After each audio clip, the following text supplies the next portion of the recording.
Salut et bienvenue dans cette toute nouvelle vidéo un petit peu spéciale. Aujourd'hui, je vais répondre en fait à toutes vos questions que vous m'avez posées à l'occasion des 5000. Ça y est, on est 5000 sur la chaîne. J'ai vraiment du mal à réaliser qu'on est 5000, vraiment, c'est le chiffre, il n'arrive pas à avoir du sens pour moi, c'est vraiment bizarre. En tout cas, je vais pas arrêter de vous le dire, mais merci beaucoup, c'est incroyable. Enfin, ça peut paraître un peu futile comme ça, mais pour moi, c'est vraiment très important et ça me touche énormément de voir que vous êtes de plus en plus nombreux, que vous êtes là dans les commentaires, que vous interagissez avec moi, que ce soit sur YouTube, sur Instagram, et du coup ça me motive énormément à continuer à faire des vidéos, à vous faire des recettes.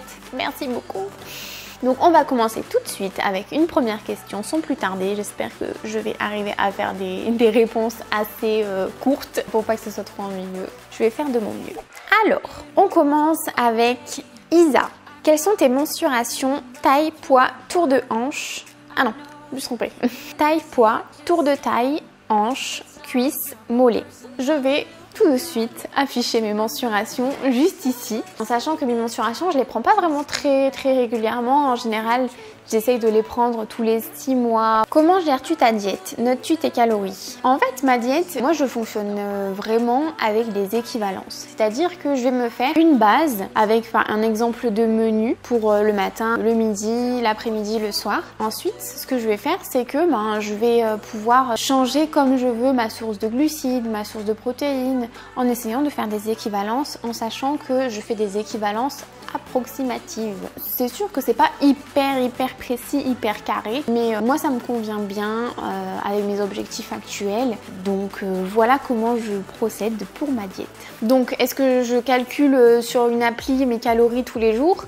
En pratique, non. Quand je vous fais des journées dans mon assiette, je vous mets les calories parce que en général, ça vous intéresse de savoir les macros des repas et tout ça. Mais en dehors des vidéos, je vais pas calculer les repas et je fais un petit peu les équivalences comme ça, mais voilà quoi.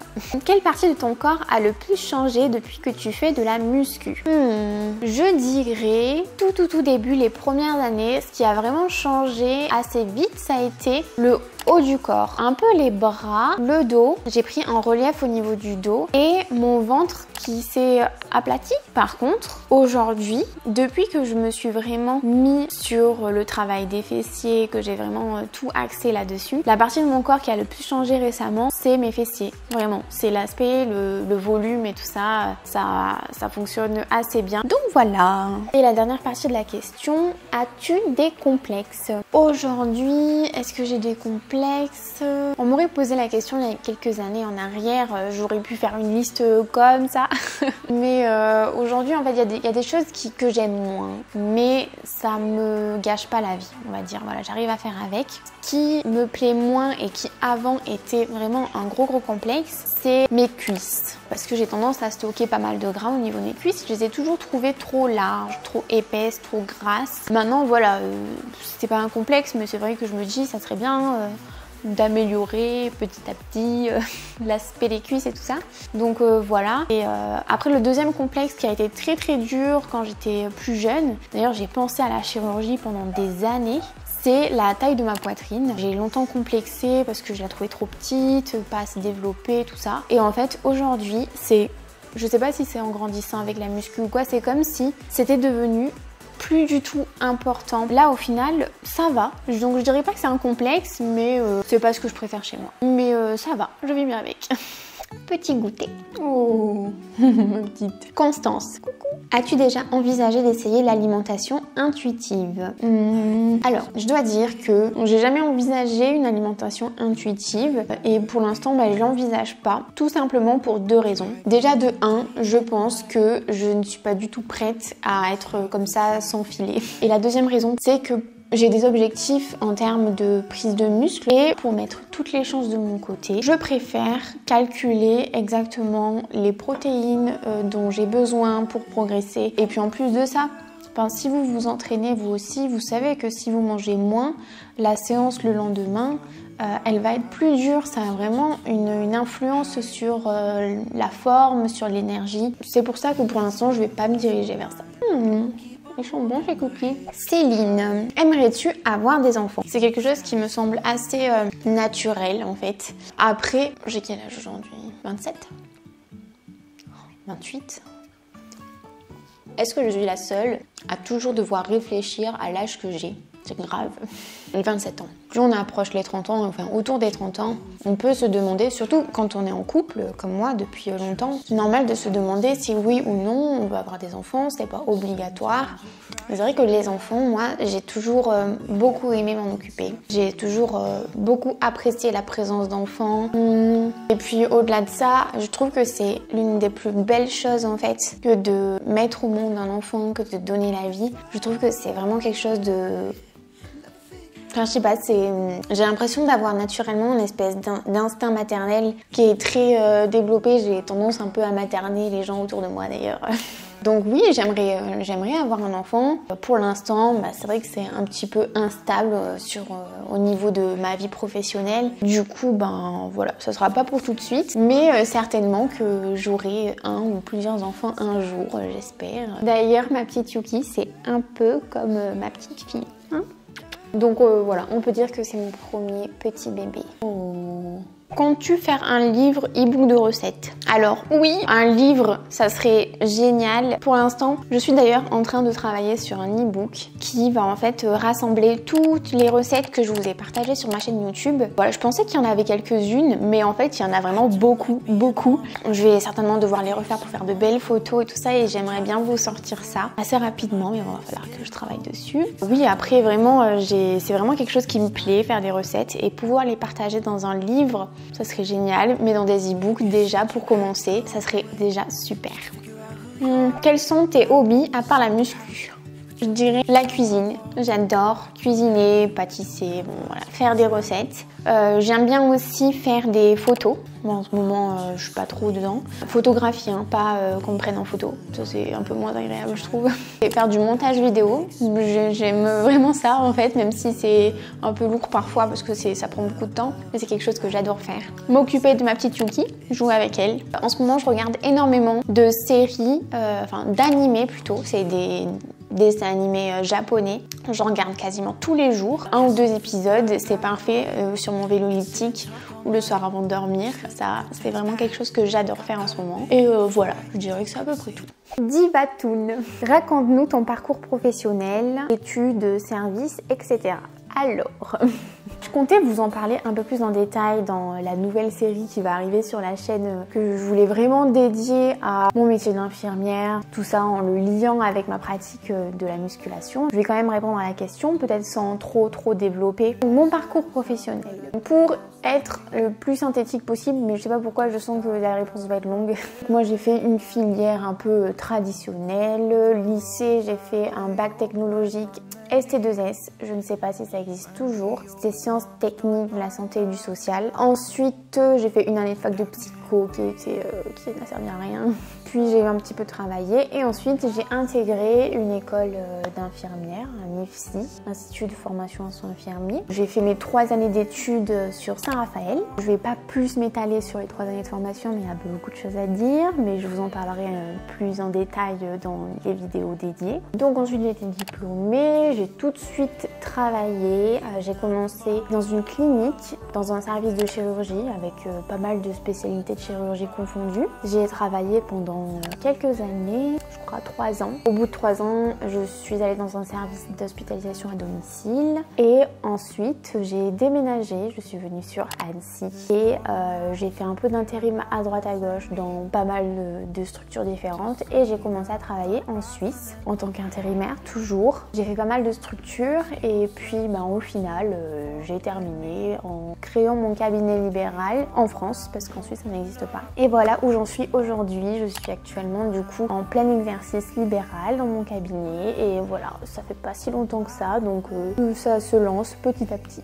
Voilà pour répondre à peu près. C'est sûr que je m'étale pas plus même si j'ai très envie de vous raconter certaines choses. Mais bon, sinon, j'aurais plus trop grand chose à vous dire dans les vlogs. Alors, J. Vanasson, calcules-tu les légumes dans tes macros?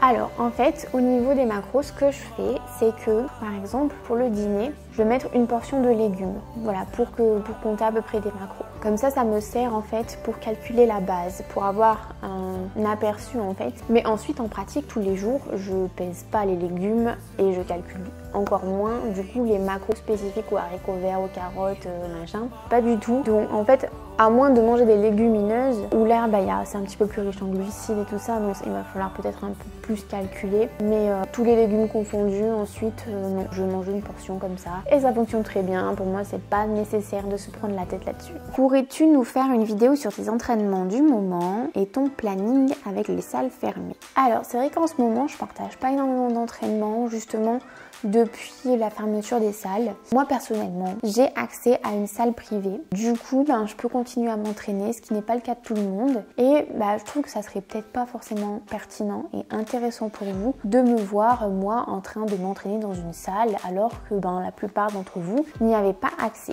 Donc c'est pour ça que je partage pas trop. J'ai de la chance d'avoir accès à ça. Après, si jamais ça vous intéresserait que je vous partage des idées d'exercices pour essayer de compenser justement les fermetures des salles, de choses qu'on peut faire à la maison sans trop de matériel, même si j'ai déjà fait quelques vidéos comme ça. Si jamais vous voulez d'autres idées, d'autres exercices, n'hésitez pas à me le dire et puis je pourrai vous en faire volontiers. Après, pour quand même un petit peu vous expliquer mon planning, en gros en ce moment j'ai 4 séances. J'ai revu mon programme dernièrement pour vraiment axer tout mon entraînement au niveau du développement de mes fessiers, c'est vraiment ma priorité. Du coup, ce que je fais actuellement, c'est que je fais 3 séances bas du corps et en fait dans ces 3 séances, je vais intégrer quelques exercices haut du corps. Et ensuite, j'ai consacré une 4e séance spécifiquement au haut du corps. Celle-ci, elle cible plus pec, dos, voilà. Et ensuite, maintenant j'ai mon vélo elliptique à la maison. J'ai commencé à en faire un peu et j'ai vraiment pas de cardio.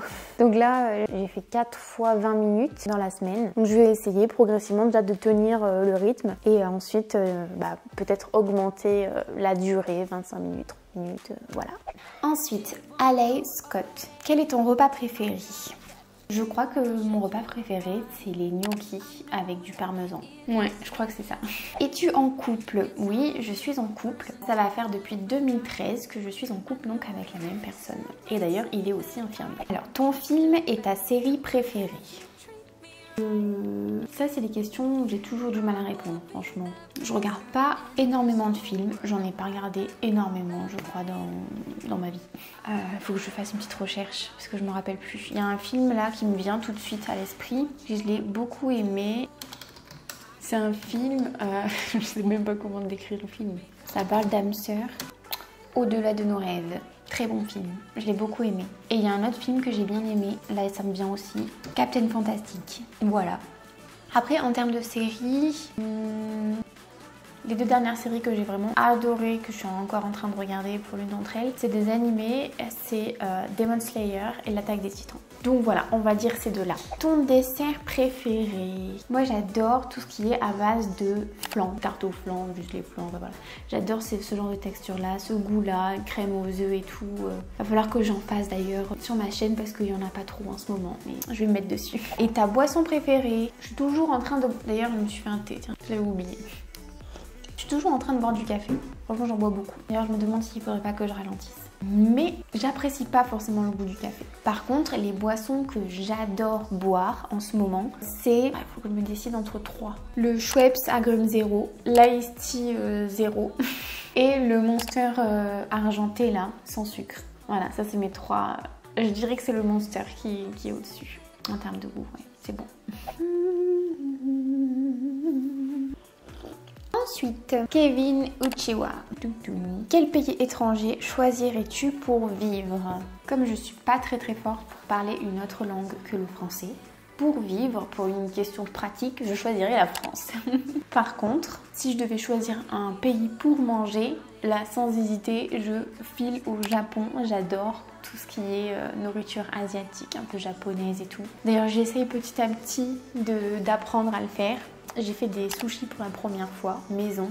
Ils étaient trop bons. Prochaine étape, les ramen. Ouais. Anna, as-tu toujours voulu faire infirmière? En fait, un petit peu. Quand j'étais vraiment très jeune, je voulais faire vétérinaire, puis docteur. Ensuite, quand je suis arrivée au collège, où là on te demande un petit peu plus de réfléchir à ton orientation, tout ça, je voulais faire chirurgien. Sauf que, en fait, j'étais vraiment pas très forte en maths. En fait, ça m'intéressait pas. Du coup, je travaillais pas très bien. Et on m'a dit que c'était pas possible, que je n'y arriverais pas parce que c'était une filière scientifique qu'il fallait faire pour la médecine et que du coup ça irait pas quoi. Alors, je me suis dit bon ok, qu'est-ce que je peux faire d'autre, et en cherchant infirmier, c'était le bon compromis en fait. J'avais l'impression que c'était un peu docteur mais en version courte. Du coup j'ai fait un premier stage de 3e, je me rappelle, avec une infirmière libérale. Et à partir de ce moment-là en fait, je me suis conditionnée, c'était infirmière, donc j'ai fait ST2S. Ensuite j'ai fait l'école d'infirmière, voilà. Et une fois que je suis vraiment devenue infirmière, je n'ai plus voulu faire infirmière. Mais je vous expliquerai pourquoi.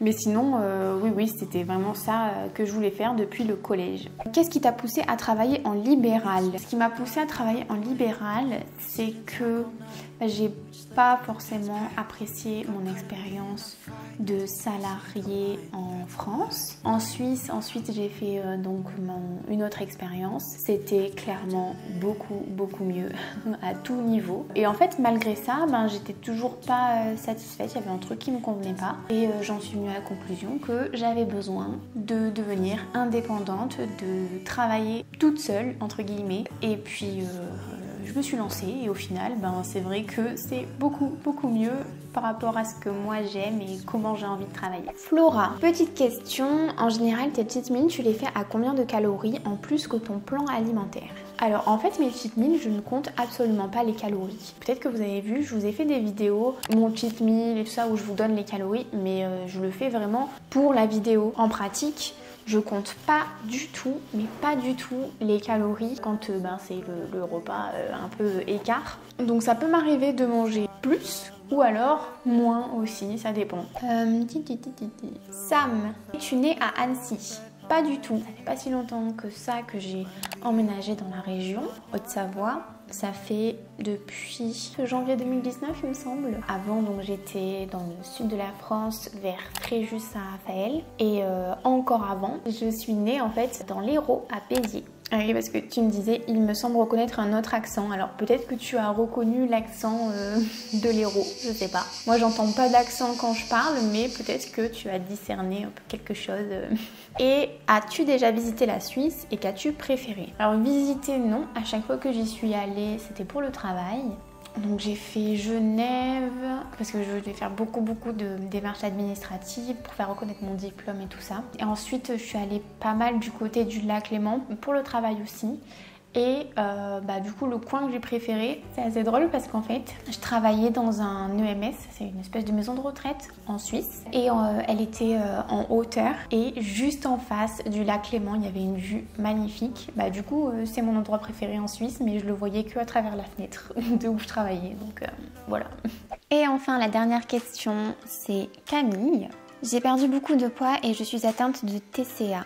Aujourd'hui, psychologiquement, ça va beaucoup mieux et je me demandais si tu me conseillais une reverse diet. Bisous. Alors, si jamais vous avez suivi mes dernières vidéos, vous avez vu que j'ai fait une reverse diet. C'est sûrement pour ça que Camille me demande si je lui conseille.